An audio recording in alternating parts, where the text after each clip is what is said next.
시간에 이어서 우리가 이제 마저 해볼 건데, 이 뒤에 이제 이런 식으로 건물이 있단 말이죠. 자, 간단하게 라인을 이용해서 따라 그리시면 돼요. 이렇게.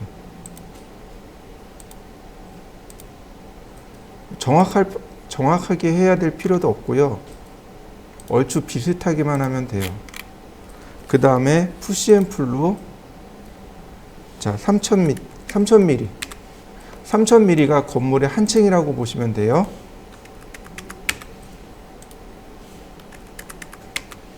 이런 식으로요. 자, 그 다음에 마지막으로 이제 지붕을 만들어야 되잖아요. 여기서 뭐 대략 한 1000mm 정도, 1m 정도죠. 그 다음에 난간을 만들어야 됩니다. 옵셋 100mm. 그 다음에 다시 옵셋 안쪽으로 500mm만. 그러면 이렇게 난간 모습이 만들어지겠죠. 형태만 만들면 돼요. 이렇게 형태만 만들면 완성이 됩니다. 이렇게 해서 내가 보고자 하는 방향으로 형태만 이렇게 만들어 주시면 돼요. 자, 또 하나. 자, 그 다음에 얘네들 반드시 그룹을 만들어야 되겠죠? 다 해놨으면 그룹을 만들어 주시고,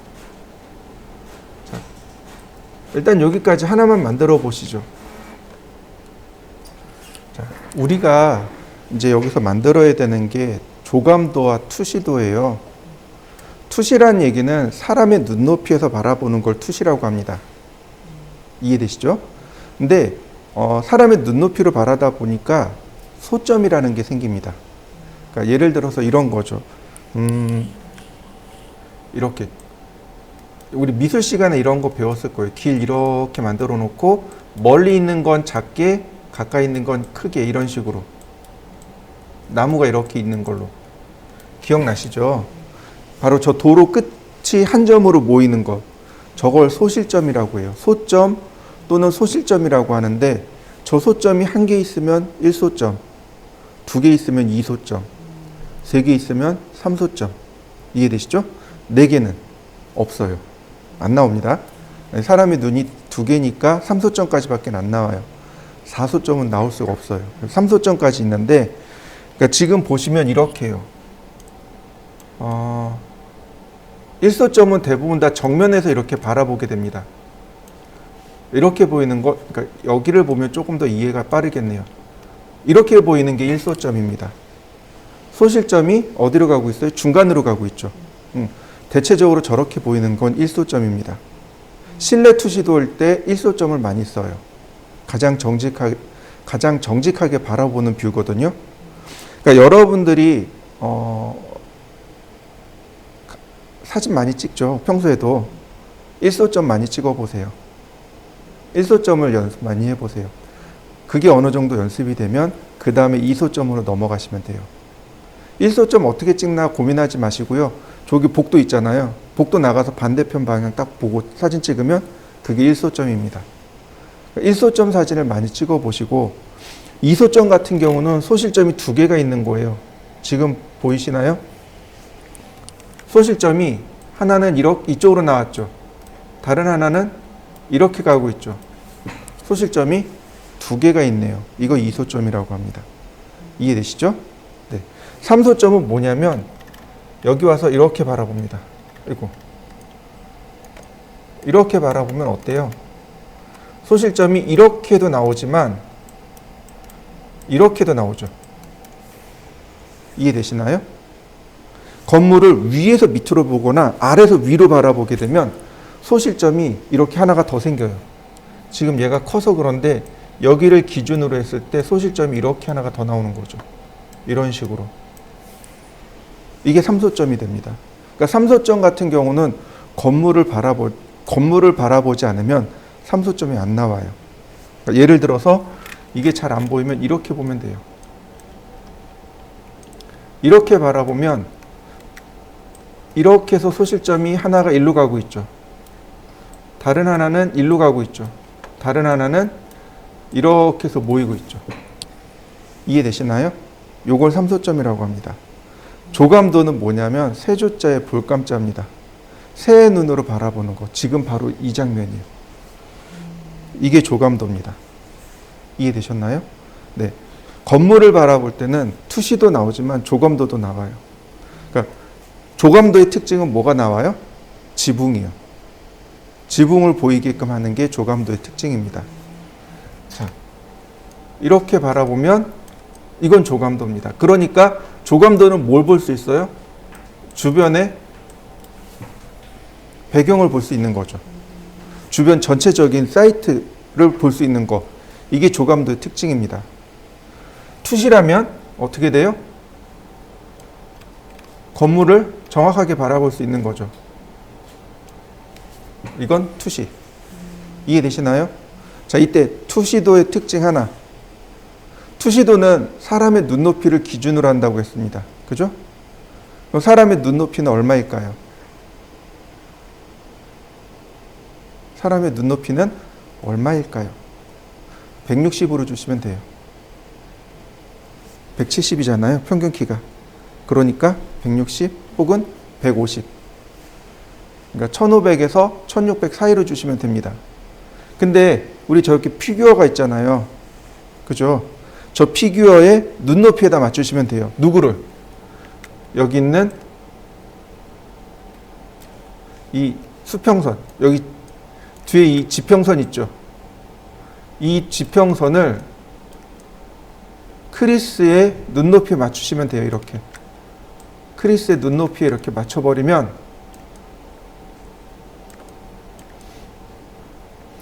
가장 정직한 투시도가 됩니다. 이해되셨나요? 자, 여러분들도 한번 맞춰보시죠.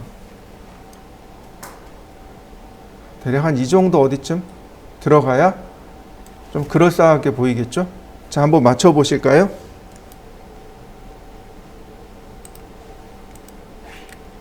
다시 한번 볼까요? 우리가 했던 것 중에 뭐 예를 들어서 주방 투시도예요. 자, 다시 한번 보시죠.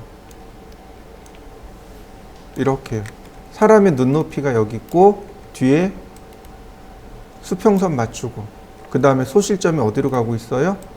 전부 다 이렇게 한 군데로 모이고 있죠. 이게 1소점입니다. 이해되셨나요? 2소점이라고 하면 이렇게 바라보면 2소점이 되겠죠. 이렇게 바라보면 2소점이 되겠죠. 소실점이 이렇게 이 오른쪽 왼쪽으로 와서 끊어지는 게 아니고 소실점이 이렇게 만난 거죠. 여기서 소실점이 하나 생기고 이렇게 해서 소실점이 여기 생기고. 이해되시나요? 소실점이 꼭 바깥쪽에만 있는 게 아니에요. 실내 같은 경우는 이렇게 안쪽으로 지나쳐서 생깁니다. 건물 같은 경우 바깥쪽에 생기겠죠. 자, 이해되시나요? 자, 그 다음에 이제 우리가 맞춰줘야 될 게 하나 또 있어요. 자, 그게 뭐냐면 바로 이겁니다. 렌즈에 따르는 화각이요. 화각. 화각이 뭐냐면 보이는 범위요. 카메라가 보이는 범위가 있죠. 사람 같은 경우는 대략 190도 정도 된다고 해요. 화각이. 그러니까 190도면 180도 넘어서 약 10도 정도 더 넓게 본다 그래요. 근데 집중하게 되면 다 못 보고 한 60도 정도 본다고 합니다. 일반적으로 우리가 보는 건 60도. 근데 여기 제가 적어놨을 거예요. 외안일 때 한눈으로 보면 46도, 양안으로 보면 63도 정도 된다고 합니다. 이해되시나요? 대략 60도 정도로 맞춰놓고 50도에서 60도로 사람들이 이 화각을 잘 맞춰놓고 써요. 자, 보시면 바로 여기 카메라에 뭐가 있냐면 여기 필드 오브 뷰예요. 필드 오브 뷰가 우리나라 말로 화각입니다. 화각이에요. 그러니까 우리가 카메라를 이야기할 때 화각을 반드시 이야기하게 돼요. 화각, FOV 혹은 필드 오브 뷰. 필드, F, 오브, O, 그다음 뷰, V. FOV 또는 필드 오브 뷰 또는 우리나라 말로 하면 화각. 얘를 누른 다음에 자, 이 아래쪽으로 가면 여기 35도라고 돼 있는 거 보이시죠? 얘를 60도로 이렇게 바꿔버리면 됩니다. 50도. 지금 50도로 바꿔놨어요. 어떤가요? 화각이 더 넓어지니까 왜곡이 더 심해지죠.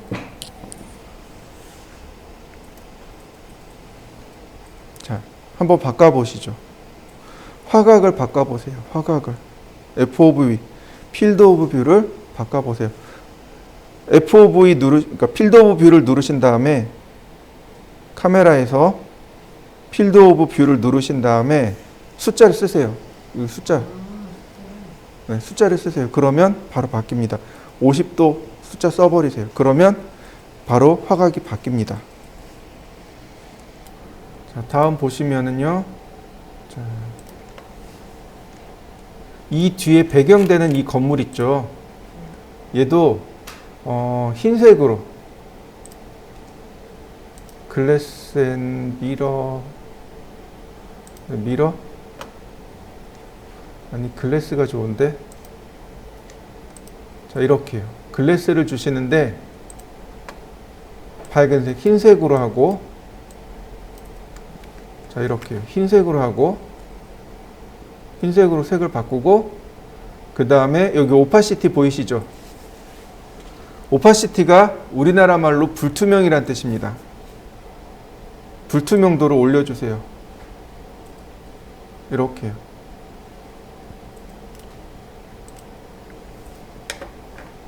그래서 얘가 투명도가 거의 없는 것처럼 이렇게 맞춰주시면 됩니다.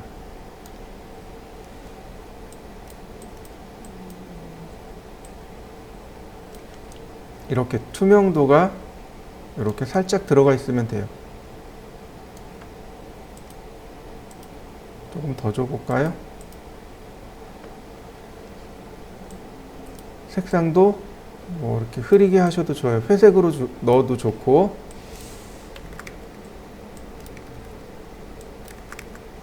이렇게 그러면 이렇게 뒤에 배경으로 어차피 이 뒤에 있는 건물은 배경이잖아요. 그러니까 배경으로서의 역할만 충분히 소화할 수 있으면 됩니다.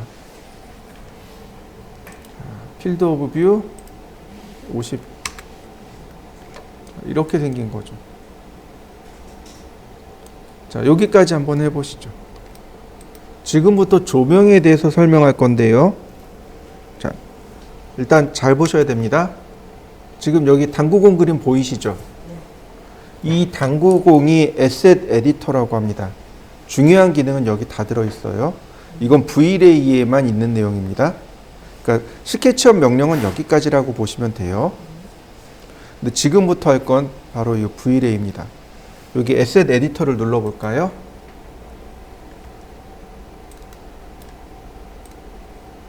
얘가 에셋 에디터입니다. 색감에서 안 보여요. 색깔을 바꿔보려고 했는데 안 바뀌더라고요. 제일 첫 번째 매티리얼이라고 합니다. 재질, 질감. 두 번째가 라이트, 조명입니다. 세 번째가 오브젝트고 네 번째가 렌더 세팅입니다. 그리고 맨 마지막으로 렌더링이에요. 얘가 렌더입니다. 그 인류 역사상 최초로 만들어진 3D가 바로 이 주전자 티팟입니다. 그래서 그냥 그 의미를 기억하고자 렌더링 명령어를 다 이걸로 쓰고 있어요. 얘 누르면 렌더링 됩니다.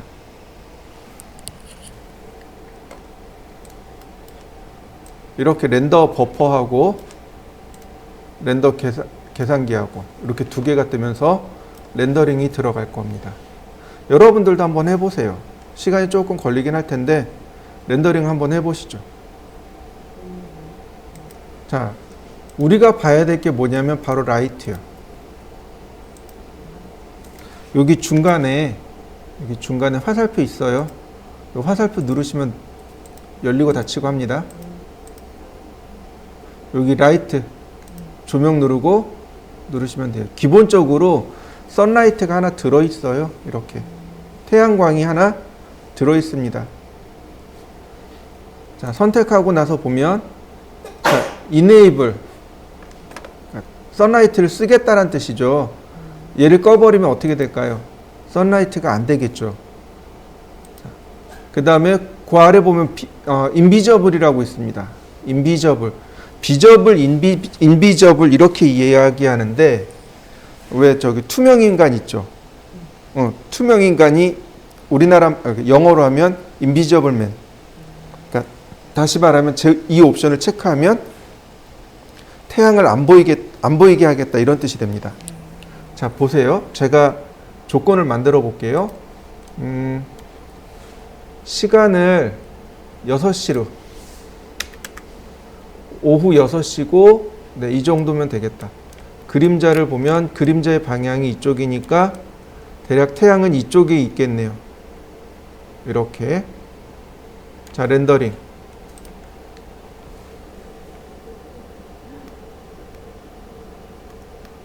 여기 요만큼 하얀 거 보이시나요? 요게 태양입니다. 조금만 더 시간을 바꿔봅시다. 7시 00분 렌더링. 자, 여기 있네요. 요거 태양입니다. 이해되시나요? 태양이 이렇게 렌더링 돼서 나와요. 그런데 똑같은 옵션인데 인비저블을 체크해 봅시다. 인비저블을 체크하면 태양을 렌더링 하지 않습니다. 렌더링 하지 않고 마무리하는 거 보이시죠? 다시 한번 볼까요? 자, 렌더링 하는 거 보이시죠? 이렇게요. 자, 한번 해보시죠. 첫 번째로 우리가 세팅해야 될 게 뭐냐면 여기 모델 인포, 윈도우 메뉴에 모델 인포에 가서 바로 여기 지오 로케이션 셋 매뉴얼로 해서 우리나라 시간대로 막 바꾸고요. 그 다음 여기 8월달 오후 7시 이렇게 바꿔주시면 돼요. 그러면 자연스럽게 이렇게 렌더링해서 볼 수 있습니다. 자, 그 다음에 또 옵션을 보면 여기 스카이 모델이 있습니다. 스카이 모델이 몇 가지가 있는데 가장 기본적인 것은 호색 L입니다. 얘가 기본 모형이고요. 그러니까 하늘을 어떻게 보여줄 것인가에 대한 이거 계산하는 방식인데요. 특별히 어떤 환경을 표현하고자 하지 않는다면 그냥 얘를 써도 무방해요. 근데 여기 CI 클리어가 있고 CI 오버캐스트가 있죠. 클리어는 비가 온 뒤에 맑은 하늘. 왜 가을에 우리 그런 얘기 많이 하잖아요. 와, 하늘 높다 뭐 이런 얘기 많이 하잖아요. 근데 그럴 때 그런 류의 하늘을 만들 때 쓰는 거고, 오버캐스트는 비 오기 직전에 그 우중충한 하늘 있죠.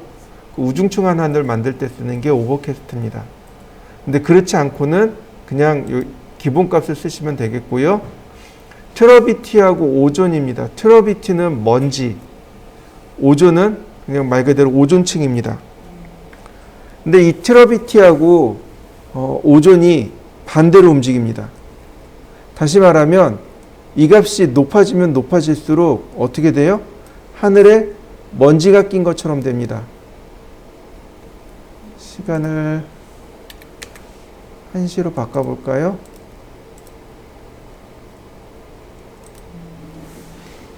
이렇게 좀 먼지가 낀 느낌, 먼지 많은 느낌. 근데 오존이 얇으면 얇을수록 먼지가 낀 느낌이 납니다. 별반 차이 없어 보이네요. 그래서 이걸 같이 줘버리면 이렇게 맑고 투명한 하늘이 아닌 거죠. 얘를 빼고 오존층을 두껍게 주면 하늘이 더 진하고 이렇게 파랗게 나오죠.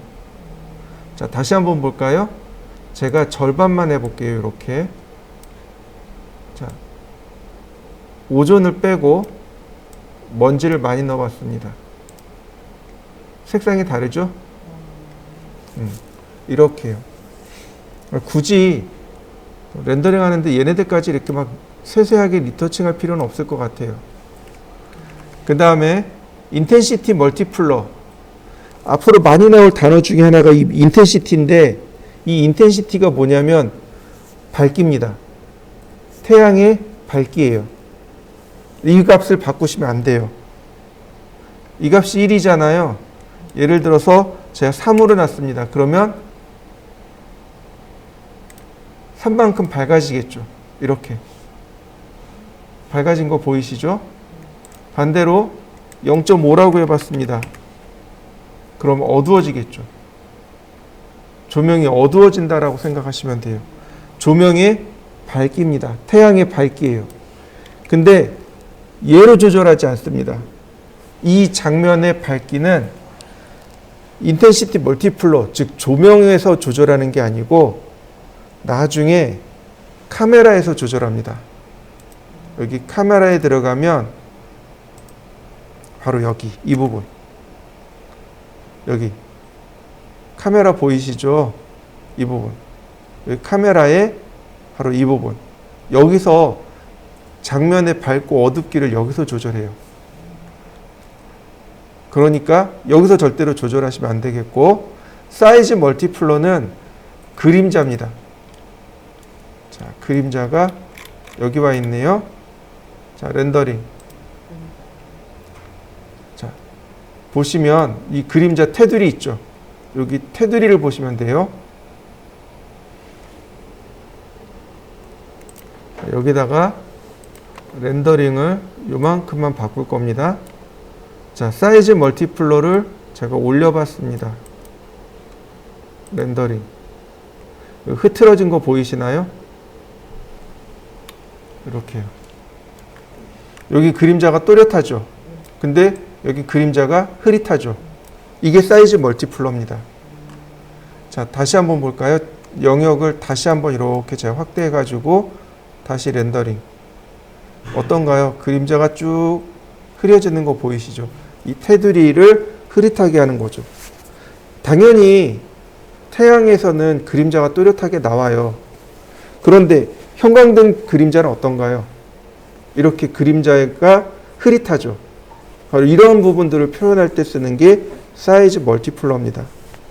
자, 한번 해보시죠.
조명이나 재질은 아주 부지런히 렌더링 해야 돼요.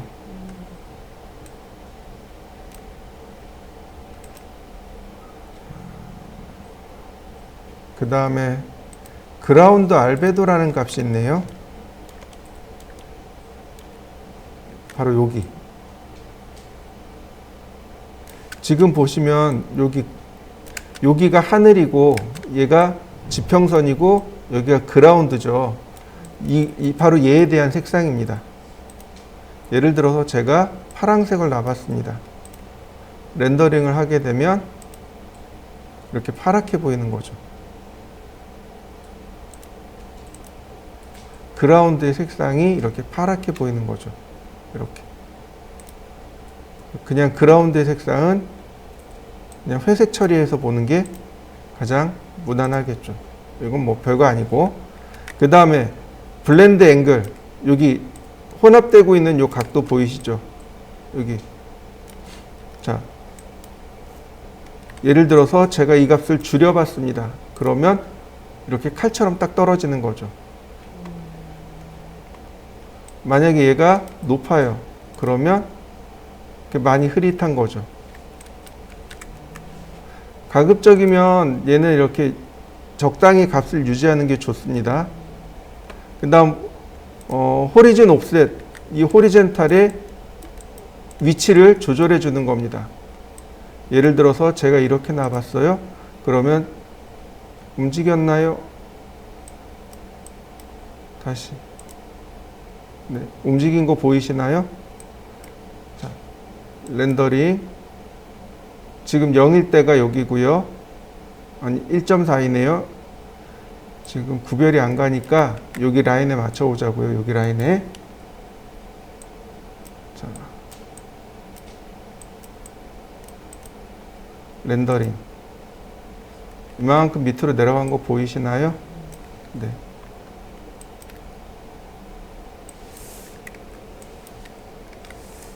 자, 한번 해보시죠. 이번에는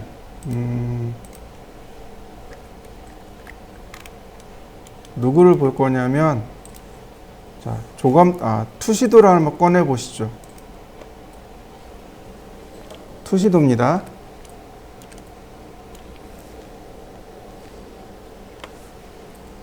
그리고 시간대를 밤 시간으로 바꿔버리면 돼요.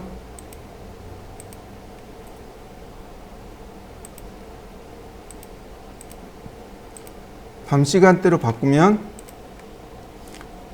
색감에서 안 나오겠죠. 이렇게 바로 여기요. 순서대로 여기서부터 여기까지가 전부 다 조명입니다.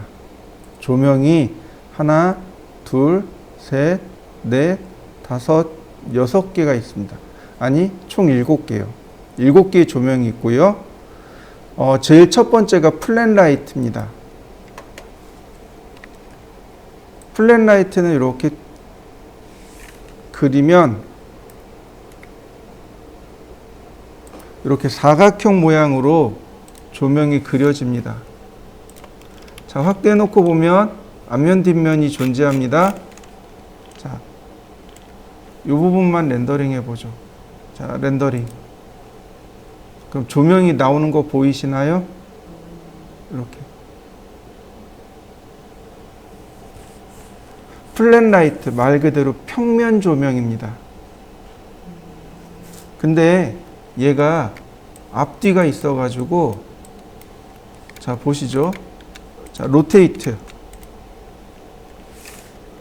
자, 화살표 방향으로 방향 지정하고 180도. 다시 렌더링.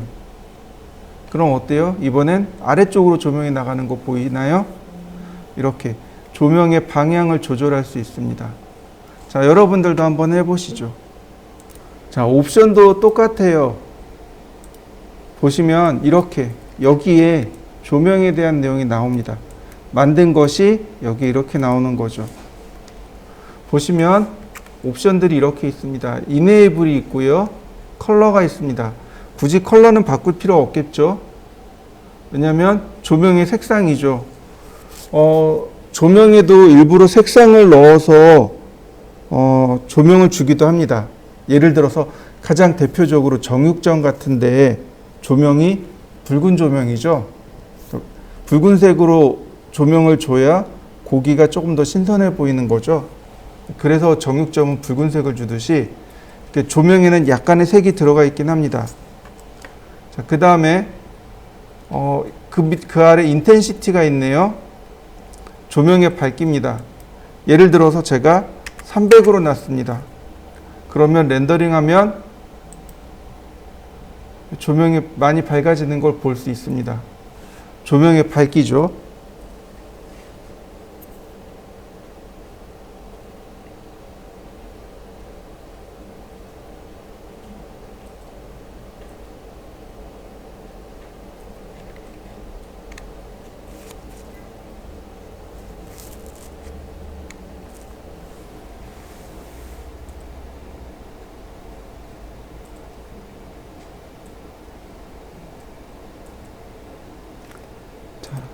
기본값은 30이고요. 그 다음 유니트, 단위네요. 루미넌스 파워가 있고 루미넌스가 있고 라디언트 파워가 있고 라디언스가 있고요.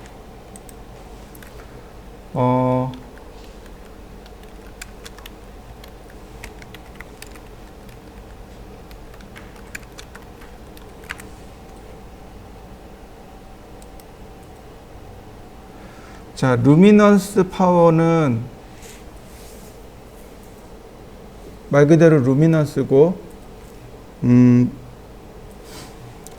이걸 뭐라고 해야 되지?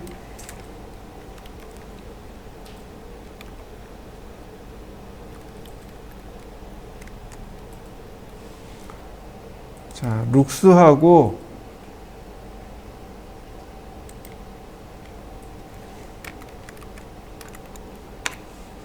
그 다음에 루미넌스하고 이렇게 두 가지로 나눠지죠. 조명을 이야기할 때 크게 우리가 룩스하고 루미넌스라고 얘기하는데 이 위에 루미넌스 파워가 이 룩스고, 아니다, 맞나?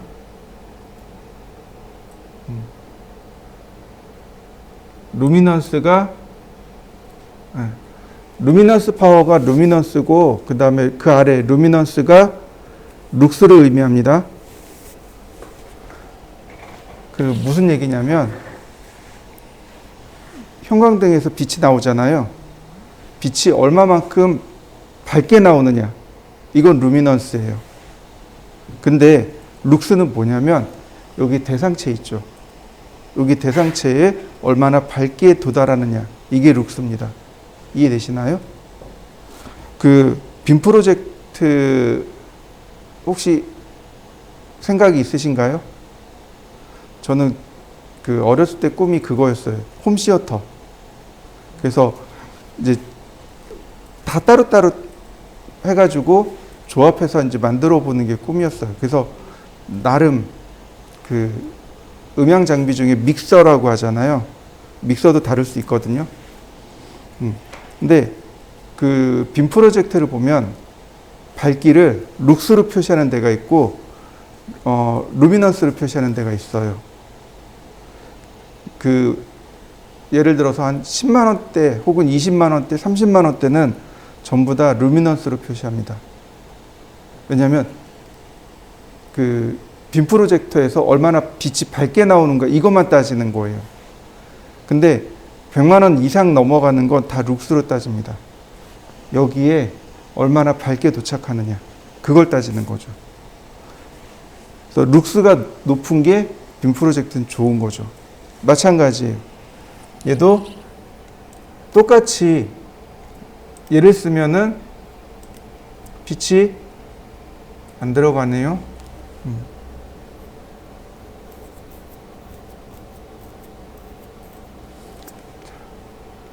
어둡네요. 더 밝게 해야 되겠죠? 30룩스는 의미가 없죠?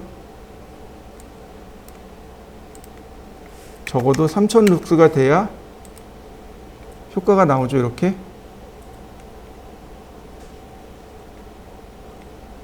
자, 그 다음에 얘는 단위 면적당입니다. 거의 비슷하게 나오죠? 마찬가지예요. 와트로 표시하는 겁니다. 그러니까 3000와트 그러면 150와트 정도면 충분할 겁니다.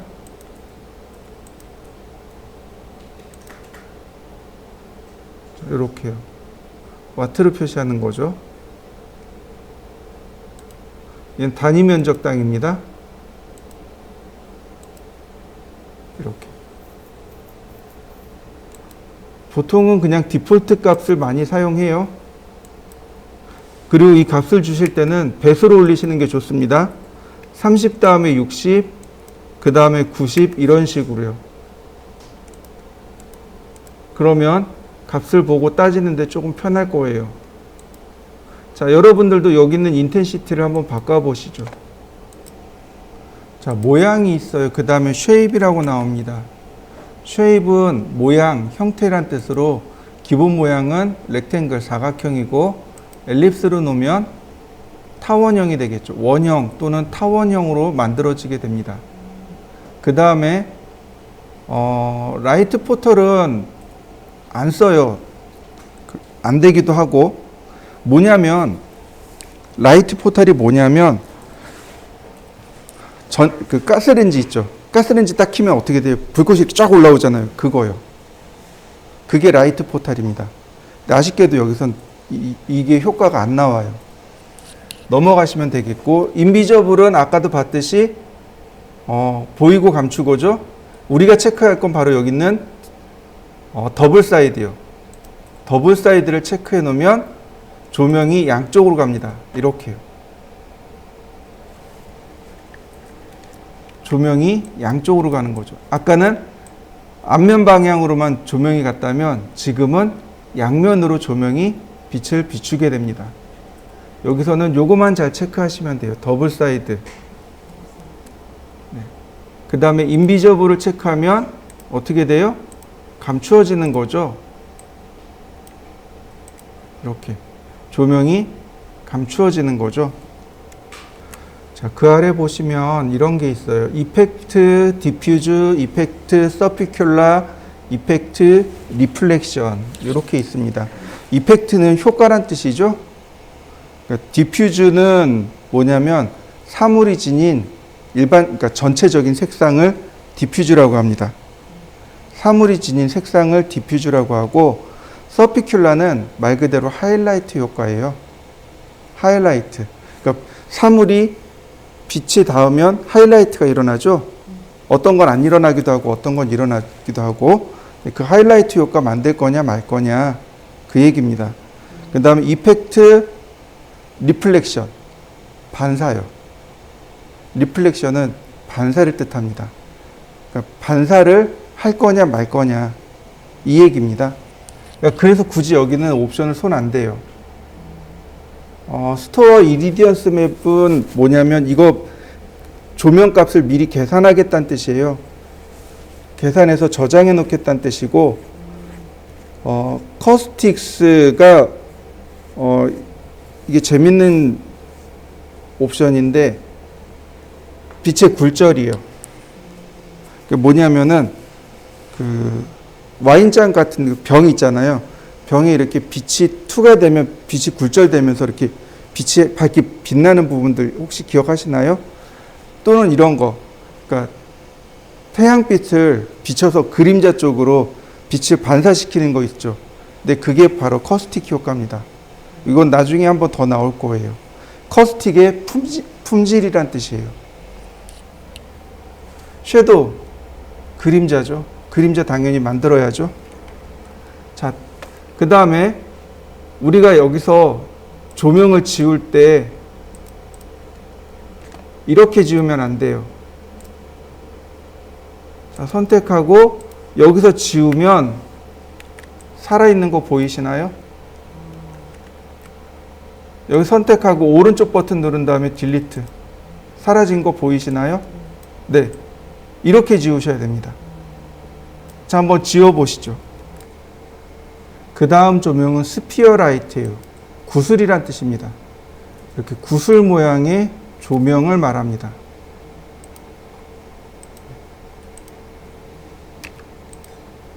이런 걸 보통 지오메트릭 라이트라고 해요. 형상을 가지고 있다고 해서 지오메트릭 라이트라고 합니다. 보시면 그대로 렌더링 하시면 돼요. 그러면 이렇게 조명이 들어갑니다. 옵션도 똑같아요. 특별한 내용 없습니다. Enable, Color, Intensity, Visible, Effect, 나머지는 다 똑같아요. 자, 한번 해보시죠. 자, 그 다음에는 스포트라이트입니다. 요건 많이 써요. 스포트라이트는 부분 조명이죠. 전체 조명이 아니라 부분 조명입니다. 여지껏 썼던 것은 전체 조명이라면 스포트라이트는 부분 조명입니다. 위치를 이렇게 클릭해주면 이렇게 스포트라이트가 하나 만들어집니다. 그 다음에 비로소 로테이트를 해주는 거죠. 자, 그리고 렌더.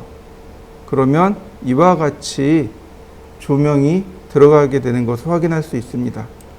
자, 여러분들도 한번 해보시죠. 좀 더 쉽게 조명을 넣는 방법입니다.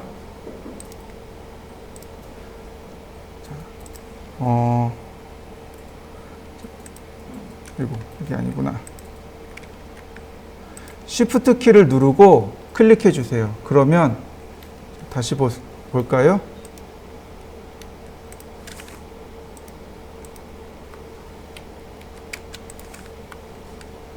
Shift 키를 누르고 있는 상태에서 조명의 위치를 클릭합니다. Shift 키를 누르고 있는 상태에서 조명의 위치를 클릭하는 거예요. 그 다음에 조명의 비치는 방향을 클릭합니다. 그 다음에 조명의 범위를 이렇게 지정해 주시면 돼요. 그러면 이렇게 쉽게 조명을 지정해 줄 수 있습니다. 자, 한번 넣어 보시죠. 자, 스폿라이트에는 여기 앵글이라는 게 있습니다. 콘 앵글과 푸논바 앵글하고 두 가지가 나옵니다. 이게 무슨 얘기냐면 조명이 있어요. 조명이 이렇게 비춰지는 이 범위 있죠. 요걸 콘 앵글이라고 합니다. 지금 너무 커요. 0.3 정도만 줘도 충분할 것 같습니다. 자, 다시 한번 렌더링 걸어 볼까요? 그러면 범위가 줄어드는 걸 알 수 있고요. 그 다음에 푸논바 앵글이라는 건 뭐냐면 조명이 이렇게 비춰졌으면 여기 이렇게 동그랗게 나오잖아요. 근데 사실은 이렇게 영역이 하나 더 있는 거죠. 무슨 얘기냐면 빛이 이렇게 들어오잖아요. 그럼 여기서부터 쭉 흐릿하게 퍼져나갈 거 아니에요. 근데 이 바깥의 영역을 푸논바 앵글이라고 합니다. 그래서 보시면은 이렇게 나옵니다. 자요. 첫 번째 Shift 키 누르고 첫 번째, 그 다음에 위치, 지금이 이제 스포트라이트 앵글이고 그 다음이 푸논바 앵글입니다. 이렇게 되는 거죠. 조명이 이렇게 모양이 만들어지게 됩니다. 자, 한번 해보시죠. 자, 이번에는 좀 특이한 조명입니다. IES 라이트라는 것이 있습니다. 얘는 뭐냐면 조명 엔지니어들이 조명을 만들고 나면 이 조명은 어떤 속성을 가지고 있습니다 라고 파일을 만들어내요. 그걸 IES 파일이라고 합니다. 자, 제 거 컴퓨터 공유 폴더로 들어와 보시겠어요?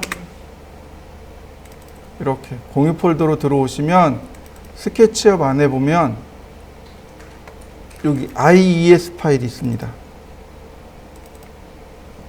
샘플로 제가 몇 개만 이렇게 가져다 놨는데 이런 식으로요. 1번 IES는 이런 조명, 뭐 9번은 이렇게, 그 다음에 뭐 30번은 이렇게. 그러니까 조명의 빛의 색이라든지 모양이라든지 이런 것들이 저장되어 있는 파일을 IES 파일이라고 합니다.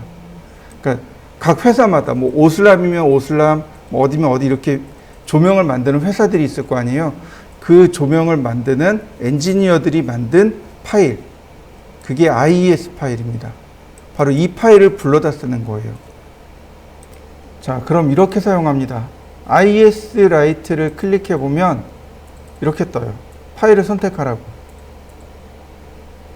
자, 그래서 IES 파일을 선택해 주면 됩니다.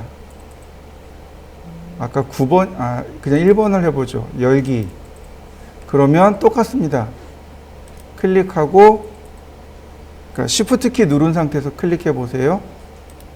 그러면 이렇게 조명을 만들어 볼 수 있습니다. 되게 조명이 어둡네요. 한번 해보시죠. 실제로는 이제 좀 더 정밀한 렌더링, 그러니까 정밀한 조명을 주고 싶을 때는 이 IES 라이트를 쓰긴 하지만은 우리처럼 러프하게 렌더링 하거나 그럴 때는 잘 쓰진 않습니다. 자, 지금부터 하는 걸 잘 보셔야 돼요. 옴니라이트입니다. 옴니라이트를 우리나라 말로 하면 점광원이라고 합니다. 아주 옛날부터 보편적으로 썼던 조명입니다. 지금 보시는 게 옴니라이트입니다. 이 점을 통해서 조명이 전부 뻗어나가는 걸 말합니다.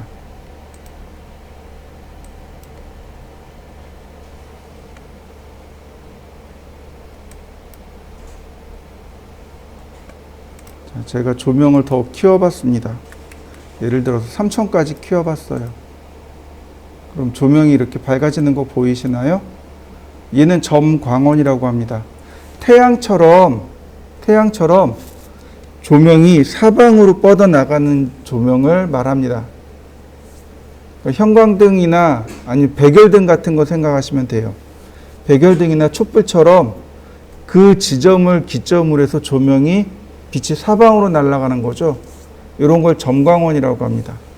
그리고 여기 디케이라고 하는 옵션이 있습니다. 이 옵션을 잘 보셔야 돼요. 여기 디케이. 이 디케이 때문에 그런데 이 디케이가 뭐냐면 감소란 뜻입니다. 빛이 무한정 뻗어나가지는 않거든요.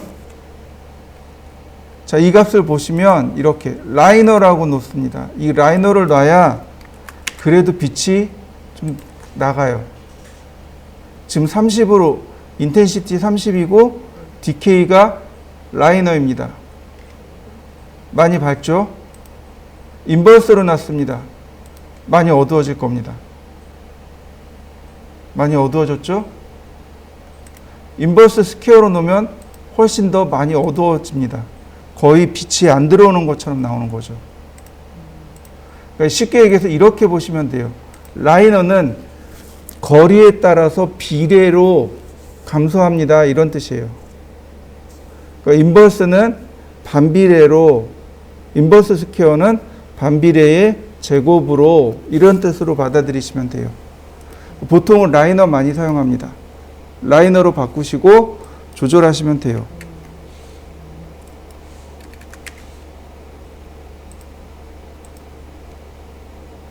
자, 한번 해보시죠. 그 다음 보시면은요, 돔라이트라는 것이 있습니다. 자, 이 돔라이트는 태양광을 대신한 조명이 돔라이트입니다. 역시. 자, 지금 제가 시간을 1시로 만들어 놨고요. 돔라이트를 이렇게 만들어 봤습니다. 그림자의 방향이 화살표의 방향이고요. 이렇게 조명이 만들어집니다. 자, 렌더링. 그러면 어떤가요? 화살표의 방향대로 그림자가 만들어지는 거 보이시나요? 보통 선라이트를 대신해서 태양광을 표현하고 싶어요. 이럴 때 돔라이트를 사용합니다.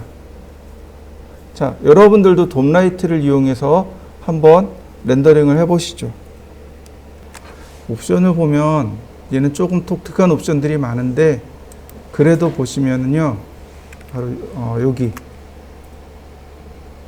락 돔라이트, 얘를 체크하셔야 돼요. 만약에 얘가 풀어지게 되면 돔라이트의 그림자가 선라이트의 그림자로 들어가게 됩니다. 근데 지금 시간대를 새벽으로 놔버렸잖아요. 그래서 굳이 얘를 체크하지 않더라도 내가 원하는 방향으로 그림자가 나오게 된 겁니다. 보통 이런 경우가 있죠. 주방 투시도. 자, 시간대를 다시 새벽으로 맞춰봤습니다. 제가 원하는 건 이거예요. 돔라이트를 여기다 주죠. 돔라이트를 줬고요. 네. 로테이트를 이용해서 약간 방향을 틀어줬습니다.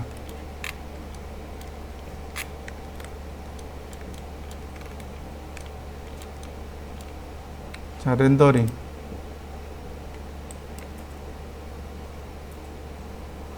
이러면 바깥에서 들어오는 조명이 되겠죠.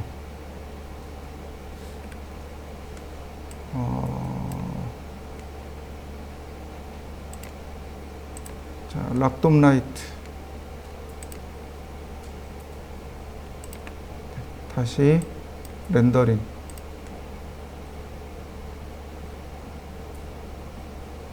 이러면 그림자의 방향이, 바깥에서 들어오는 조명의 방향이 내가 임의적으로 맞춰줄 수 있는 거죠. 여기에 인텐시티를 조금만 올려볼까요? 한 3 정도로만. 자, 그러면 이렇게 바깥에서 들어오는 조명에 이렇게 내용을 바꿔줄 수 있는 거죠. 그래서 조감도, 투시도, 그러니까 조감도 만들 때 선라이트 대신에 돔라이트를 사용합니다. 그래서 내가 원하는 방향, 빛의 방향을 조절해 줄 수 있는 거죠. 자, 한번 해보시죠. 자, 그 다음에 보시면은요, 투시도가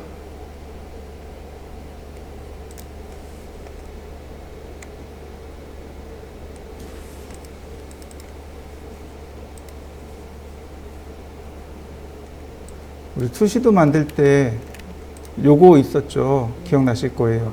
조명이잖아요. 네. 자, 바로 얘입니다. 메쉬 라이트요. 얘가 지금 제대로 된 메쉬가 아닌 것 같은데, 보시면 이렇게요. 예를 들어서 서클을 하나 그리고 제가 푸시앤풀로 하나 만들었습니다. 자, 트리플 클릭에 메이크 그룹. 그러면 이렇게요. 내가 선택한 게 라이트가 됩니다. 이렇게.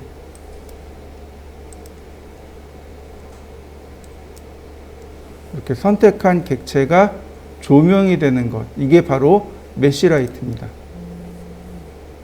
지금 보이시죠? 여기만 빛이 나오는 거 보이시죠? 네. 이게 메쉬 라이트입니다. 한번 해보시죠. 자, 마지막은 어저스트 라이트 인텐시티입니다.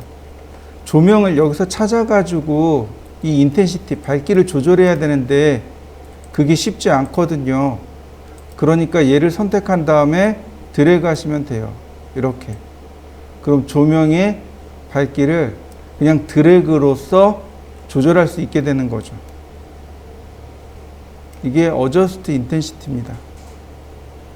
자, 한번 해보시죠. 자, 그 다음에 얘입니다. 여기 풀그림 있죠. 요걸 퍼라고 합니다. 퍼. 얘가 뭐냐면 퍼가 우리나라 말로 하면 털이에요. 털. 왜 여기 옛날 옷 중에 여기 손목이나 이런데 여우털, 뭐 토끼털 하잖아요. 그거 퍼라고 합니다. 털, 퍼라고 하는데 이렇게 해보시면 좋을 것 같아요. 자, 렉탱글로 사각형을 하나 그렸습니다. 지금 앞뒷면이 바뀌어서 리버스, 면을 뒤집었고요. 자, 메이크 그룹. 그 다음에 펄을 줍니다. 이렇게요.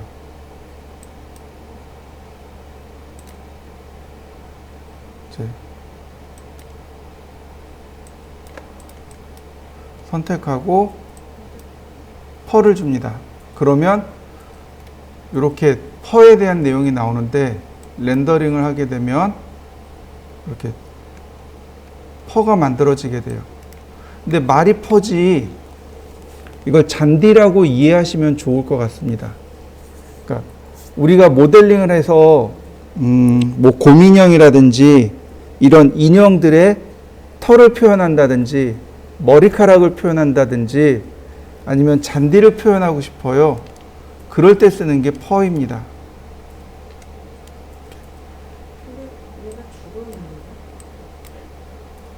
퍼는 렌더링이 오래 걸려요. 왜냐하면 여기 나와 있는 이 털 하나하나를 다 계산해 줘야 되거든요. 자, 이 상태에서 제가 재질을 하나 넣어 보도록 하죠.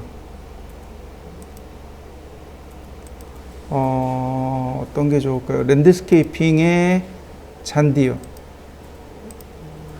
자, 그리고 렌더링. 그러면 이렇게 진짜 잔디가 있는 것처럼 보이게 되는 거죠. 맵도 잔디인데 형상도 잔디인 거죠. 그러면 이렇게 보다시피 잔디로 보이게 됩니다. 이렇게. 근데 이 펄은 많이 쓰진 마세요. 넓은 면적에 펄을 써버리면 어떻게 될까요? 그걸 다 계산해야 되겠죠.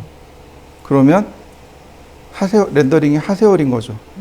그러니까 조그만 부분에 조금만 쓰고 많은 겁니다. 그러면 그럼 잔디를 어떻게 해요? 그냥 맵으로 처리하고 넘어가는 거예요.